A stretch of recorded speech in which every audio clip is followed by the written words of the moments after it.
Within the hour, it should be crossing Highway 84 somewhere between Post and Justisburg. So if you live in either one of those communities, you need to be headed to your safe place. Lighter amounts to the north, heavier amounts to the south. If you remember the system we had earlier this past week, very similar to that. So after all of this moves out by Tuesday and on into Wednesday, highs will be in the middle to upper 70s. If you want to have rainfall, that trough really needs to dig through your area to bring a cold front through, give you a little bit more lift, and that's how we'll get some more rainfall. We had another spring-like day across the South Plains today, and if you enjoyed the warmth, I've got good news for you. It's going to stick around with us for the next couple of days. The European model is showing around 1/4 of an inch, but notice what the GFS model is showing. It's really not showing anything across our area. Monday, the warmest day out of the next 7, coming in at 74 degrees, and I'll move out of the way of Tuesday here and let you see the cold is headed back our way next week. A high of only 47 degrees is forecasted. We are seeing that severe storm move into Lubbock right now, and what it's going to bring us: 60-mile-an-hour winds, hail up to the size of a ping pong ball. That's 1.5 inches in diameter. Notice as these lines get closer together here on Monday, the closer together those lines are, the stronger the winds are. So that's where we're going to see the gusty winds. From the Storm Team Weather Lab, KAMC Meteorologist Jacob Riley. Well, as we wrap up the month of May, it appears our temperatures are actually getting back to where they should be for this time of year. We started the month off with some record-breaking heat, but now it's a little more seasonal across the area. Out there today, an absolutely gorgeous view from our Overton East live sky view. Looking back over the hub city, you can see the NTS building there on your screen. And again, a very nice day today, and we're going to see those nicer days continue throughout your extended forecast. Out across the region, notice we do have a little bit more moisture beginning to move onshore down off of the Gulf of Mexico into southern portions of Texas. A few thunderstorm activity over northern New Mexico as well. And actually, as we continue to see this moisture flow into southern portions of Texas, we could actually see a little bit of that work its way up into our area by Monday. So as we take a look at our futurecast model, notice this is tomorrow around noon. We're going to see a few more clouds across the area. As we go throughout the day, those clouds will increase, especially over southeastern portions of the area. We'll keep those clouds around for your Sunday night into Monday morning, and notice we do see a few more areas of green on the map indicating some light showers will be possible here throughout the day on Monday. Monday afternoon, maybe an isolated rumble of thunder or two, but for the most part, most of us will remain dry. The showers and storms will be very isolated across the area, and really not expecting to see any measurable rainfall. So once that system begins to wrap up, a high pressure system will begin to intensify over the South Plains area Tuesday on into Wednesday and Thursday. So with a high pressure system, we typically see those warmer temperatures. We also see more sinking air associated with high pressure systems. So at the very top of the atmosphere, our winds kind of begin to converge. So since we're at the top of the atmosphere, the only other place for those winds to go is down. So that's why we see that sinking air across the South Plains here as we go into next week. And what that is actually going to do is going to keep any air from rising. So since we're not going to see any rising air, we're not going to see any rainfall across the area. Again, we're going to see mainly a mostly sunny sky out there with some very warm temperatures. Now, we do have a little bit of ground moisture around the area thanks to the recent rainfall that we have seen, but with this high pressure system expected to have an extended stay in the South Plains, we could see the ground begin to dry out, and what that's going to do is allow those temperatures to go on up. Another thing we're going to keep our eye on here is the Central American gyre from southeastern Mexico all the way to Colombia here in Central America.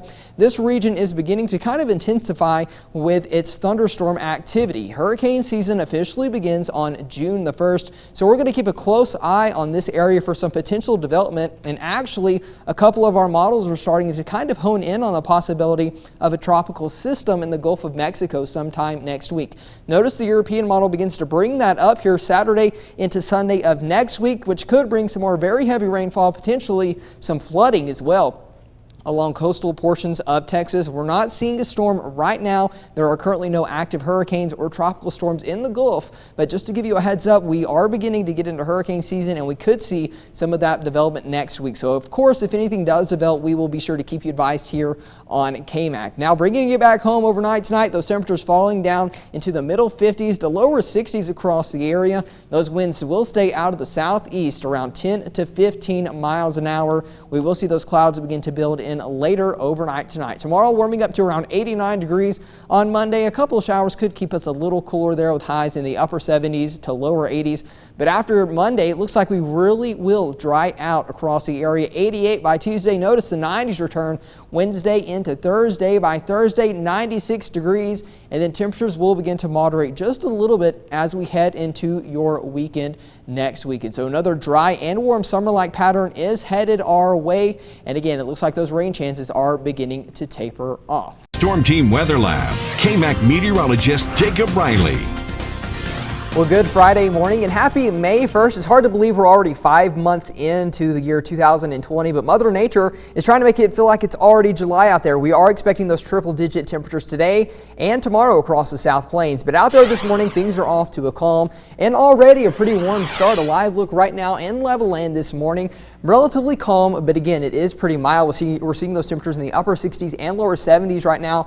As we take a look at our dew points, though, notice they're in the upper 40s to lower 50s, even the upper 30s to our north and west. So that bigger gap in the dew point in temperature just means it is a lot drier out there today. And that's what we've seen over the past couple of days, that dry air. And we're going to continue to see that today. We have the dry air here over portions of the South Plains, but on off to our east, off the rolling plains, that's where we have a little bit more of that Gulf moisture. So we have a little bit more of moist air there. That moist air is actually going to begin to back on into our area as the backing dry line approaches the city of Lubbock later on this afternoon. And we could see a couple of thunderstorms pop up. A few of those storms could be on the strong to severe side as well. We'll get on that in just a minute. But I want you to notice this. As we take a look at the surface, we're going to keep that dry air around.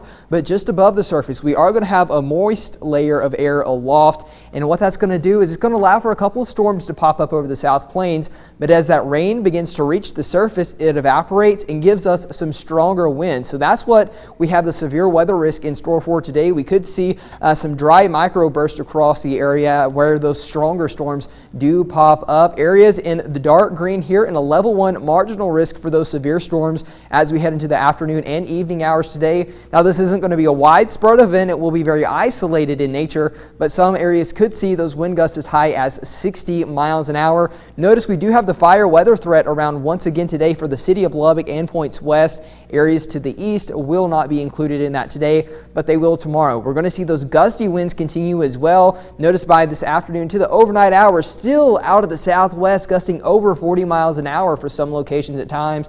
And then as we head on into your Saturday tomorrow, we're going to see those gusty winds shift to the west, warming us back up into the upper 90s and lower triple digits. And that is why we're going to see that fire weather risk around throughout your day on your Saturday. So the next couple of days, it's going to be hot, no doubt, potentially breaking records both today and tomorrow. Those old records in the upper 90s were forecasted to get into the lower 100s here. By Sunday, a cold front, if you want to call it that, dropping down to the 90s and then back up to the upper 90s on Monday. By Tuesday, 82 degrees for our daytime high, Nicolette. Tonight, though, it is going to be quite mild. Again, lows only getting down into the middle 60s. Some locations not getting out of the 70s. Part of that's going to be thanks to those strong southwesterly winds gusting over 20 miles an hour at times. 100 today, 100 tomorrow, 91 Sunday, 99 for Monday, and then our hope arrives on Tuesday. A cold front swings through, driving us back into the 80s and 70s. And believe it or not, I know this word is foreign to many of us, rain could move into the area Wednesday and Thursday. And Nicolette, it is definitely needed right about now as we are in the peak of growing season for some locations. And we've only saw around 2/100ths of an inch here in Lubbock for last month. So very dry. We need that rain. Yeah, we need it desperately. We've got a fourth member to our storm team now. Instead of Olaf, we're going to call him Orion, just for you there, Chief. We're at University in South Loop 289. Traffic is flowing pretty smoothly for the most part right now. Haven't had any weather-related accidents to report about. We've already had students out here as early as Thursday, so they've been out here for quite some time, embracing the weather conditions across the area. You can see over my shoulder, students lying down 18th Street here. Those didn't meet the 5-game requirement this season. Traffic, though, is beginning to pick up here across the area. It's rush hour in the hub city right now. Thankfully, though, as you were mentioning, TxDOT has done an amazing job across the city of Lubbock today and across the entire region, keeping those roadways clear. As we take a look at our road conditions across the entire area, you'll notice here across the South Plains, not too much to report as of right now, but back up in the Texas Panhandle, that's where they're having more of an impact from this system. As we head into the overnight hours tonight, those middle teens will return to the area, so we could see what we call a flash freeze across area roadways. Once those temperatures drop real quick and we still have that moisture, black ice could develop. So if you have to be out later tonight or early tomorrow morning, just be sure you do factor in some extra time. That sleet and snow that we saw earlier has kind of helped to cool the ground off, so now those ground temperatures are right at freezing. So anything that does fall tonight will stick and will make for a hazardous morning commute tomorrow.